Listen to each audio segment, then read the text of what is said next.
আসসালামু আলাইকুম প্রিয় জব পিপাসু ও ভর্তি পরীক্ষার্থী ভাই বোনেরা, আজকে আপনাদের সাথে একটি গুরুত্বপূর্ণ টপিক নিয়ে আলোচনা করব, যেটি হচ্ছে নোবেল পুরস্কার 2025, যেটি আপনারা স্লাইডে ইতিমধ্যে দেখতে পাচ্ছেন। অর্থাৎ 2025 সালে যারা নোবেল পুরস্কার পেয়েছেন তাদের নিয়ে বিস্তারিত আলোচনা করব। কারা কারা নোবেল পুরস্কার পেয়েছেন, তাদের নাগরিকত্ব কি, এবং তারা কোন অবদানের জন্য নোবেল পুরস্কার পেয়েছেন, এবং কোন কোন পুরস্কার কোন কোন একাডেমি থেকে প্রদান করা হয়, সেগুলো নিয়ে আজকে আপনাদের সাথে বিস্তারিত আলোচনা করব। আশা করি আজকে আপনারা যদি সম্পূর্ণ ভিডিওটি দেখেন, তাহলে নোবেল পুরস্কার 2025 নিয়ে আপনাদের আর কোনো প্রশ্ন আশা করি ভুল হবে না ইনশাআল্লাহ। তো আমি আমার টপিকে চলে যাচ্ছি।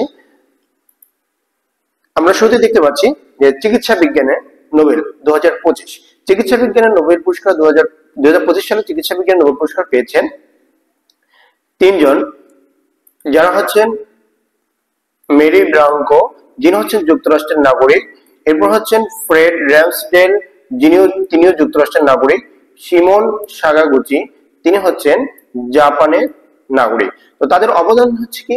তাদের অবদান হচ্ছে for their discoveries concerning peripheral immune tolerance, অর্থাৎ পেরিফেরাল ইমিউন টলারেন্স নিয়ে গবেষণার জন্য তাদেরকে চিকিৎসা বিজ্ঞানে নোবেল পুরস্কার প্রদান করা হয়। তো পেরিফেরাল ইমিউন টলারেন্সটা কি আমি সংক্ষিপ্ত করে একটু বলে দিচ্ছি।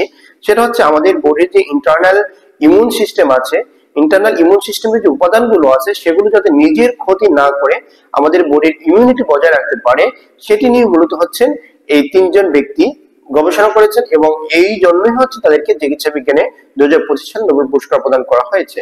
তো চিকিৎসা বিজ্ঞানে নোবেল পুরস্কার প্রদান করেন কোন প্রতিষ্ঠান? এরা হচ্ছেন ক্যারোলিনস্কা ইনস্টিটিউট, সুইডেন। অর্থাৎ সুইডেনের ক্যারোলিনস্কা ইনস্টিটিউট হচ্ছেন চিকিৎসা বিজ্ঞানে নোবেল পুরস্কার প্রদান করে থাকেন। আমরা এরপরে চলে যাচ্ছি পদার্থ বিজ্ঞানে নোবেল 2025। অর্থাৎ 2025 সালে পদার্থ বিজ্ঞানে নোবেল পুরস্কার পেয়েছেন তিনজন, তারা হচ্ছেন জন ক্লার্ক, যিনি হচ্ছেন যুক্তরাষ্ট্রের নাগরিক, মিশেল দেব্রে, তিনিও যুক্তরাষ্ট্রের নাগরিক, জন এফ মার্টিনেস, তিনিও যুক্তরাষ্ট্রের নাগরিক। তো তাদের অবদান কি? তাদের অবদান হচ্ছে for the discovery of macroscopic quantum mechanical tunnelling and energy quantization in an electric circuit, অর্থাৎ কোয়ান্টাম মেকানিক্যাল টানেলিং এবং ইলেকট্রিক সার্কিটে energy quantization, quantum mechanical tunnelling এবং ইলেকট্রিক সার্কিটে এনার্জি কোয়ান্টাইজেশন গবেষণার জন্য মূলত হচ্ছে তাদেরকে পদার্থবিজ্ঞানের নোবেল পুরস্কার প্রদান করা হয়। তো পদার্থবিজ্ঞানের নোবেল পুরস্কার প্রদান করা হচ্ছে the royal Swedish academy of science, the royal Swedish academy of science, এই প্রতিষ্ঠানটি হচ্ছে পদার্থবিজ্ঞানে নোবেল পুরস্কার প্রদান করে থাকে। এর পূর্ববর্তী আমরা চলে যাচ্ছি রসায়ন বিজ্ঞানে নোবেল। রসায়ন বিজ্ঞানে 2025 সালে তিনজন নোবেল পুরস্কার পেয়েছেন। তারা হচ্ছেন সুসুমু কিতাগাওয়া, যিনি হচ্ছেন জাপানের নাগরিক, রিচার্ড রবসন, যিনি যুক্তরাজ্যের নাগরিক, ওমর এম ইয়াগি, যিনি হচ্ছেন জর্ডানের নাগরিক। তারা কেন নোবেল পুরস্কার পেয়েছেন 2025 সালে? For the development of metal organic framework, অর্থাৎ মেটাল অর্গানিক ফ্রেমওয়ার্ক উন্নয়নের জন্য এই তিনজন ব্যক্তিকে রসায়ন বিজ্ঞানে 2025 সালে নোবেল পুরস্কার প্রদান করা হয়। রসায়ন বিজ্ঞানে নোবেল পুরস্কার প্রদান করা হচ্ছে the royal Swedish academy of science. The royal Swedish academy of science মূলত তিনটা বিষয়ে নোবেল পুরস্কার প্রদান করে থাকেন। তারা হচ্ছেন, একটা হচ্ছে পদার্থবিজ্ঞান, দ্বিতীয় হচ্ছে রসায়ন বিজ্ঞান, আর তৃতীয় হচ্ছেন অর্থনীতি।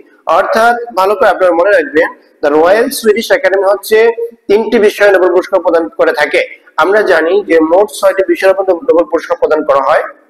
এক নম্বর হচ্ছে আমরা বলেছি চিকিৎসা বিজ্ঞান, দ্বিতীয়ত পদার্থ বিজ্ঞান, তৃতীয়ত রসায়ন বিজ্ঞান, চতুর্থ হচ্ছে সাহিত্য, পঞ্চম হচ্ছে আমাদের যে অর্থনীতি রয়েছে, এবং সর্বশেষ হচ্ছে শান্তি। এই কয়টি বিষয়ের উপর, 6টি বিষয়ের উপর মূলত নোবেল পুরস্কার প্রদান করা হয়। তো আমরা তিনটি বিষয় তোমাদের দেখেছি, এবং তার ভিতরে দ্য রয়্যাল সুইডিশ একাডেমি হচ্ছে তিনটি বিষয়ের উপর নোবেল পুরস্কার প্রদান করে থাকে। তারা হচ্ছে রসায়ন বিজ্ঞান, পদার্থ বিজ্ঞান, আর এটি হচ্ছে অর্থনীতি। তো এরপর আমরা চলে যাচ্ছি সাহিত্য। সাহিত্য নোবেল পুরস্কার পেয়েছেন 2025 সালে একজন, তিনি হচ্ছেন হাঙ্গেরিয়ান নাগরিক লাজলো কেরাজনাহরকাই। তার অবদান কি ছিল? তার অবদান হচ্ছে for his compelling and visionary ওয়েবলিং of the in the midst of apocalyptic terror reforms the power of art, অর্থাৎ কঠিন সময়ের মধ্যে শিল্পের যে শক্তি রয়েছে, এই শিল্পের শক্তিতে বিশ্বাস জাগানো ও অনুপ্রেরণাদায়ী ও দূরদর্শী সাহিত্য কর্মের জন্য মূলত তাকে এই পুরস্কার প্রদান করা হয়। সাহিত্য নোবেল পুরস্কার প্রদান করা হচ্ছে সুইডিশ একাডেমি। সাহিত্য নোবেল পুরস্কার প্রদান করা হচ্ছে কে? Swedish academy. জি, এরপরে আমরা চলে যাচ্ছি শান্তিতে নোবেল। 2025 সালে শান্তিতে নোবেল পুরস্কার পেয়েছেন ভেনেজুয়েলার নাগরিক মারিয়া করিনা মাচাদো। মারিয়া করিনা মাচাদো, তার অবদান হচ্ছে কি? For her tireless work promoting democratic rights for the people of Venezuela and for struggle to achieve a just and peaceful transition from dictatorship to democracy। অর্থাৎ এক কথা হচ্ছে তিনি মূলত ভেনেজুয়েলার গণতান্ত্রিক অধিকার প্রতিষ্ঠার জন্য তিনি লড়াই করেছেন। এই জন্যই হচ্ছে তিনি 2025 সালে শান্তিতে নোবেল পুরস্কার পেয়েছেন। আমরা একটু দেখি যে ভেনেজুয়েলা জনগণের গণতান্ত্রিক অধিকার প্রতিষ্ঠায় অবিরাম প্রচেষ্টা এবং একনায়কতন্ত্র থেকে ন্যায়ভিত্তিক ও শান্তিপূর্ণ গণতন্ত্রের উত্তরণের সংগ্রামের জন্য তিনি এই পুরস্কার লাভ করেন। শান্তিতে নোবেল পুরস্কার প্রদান করা হচ্ছে কোন কমিটি? Norwegian Nobel committee.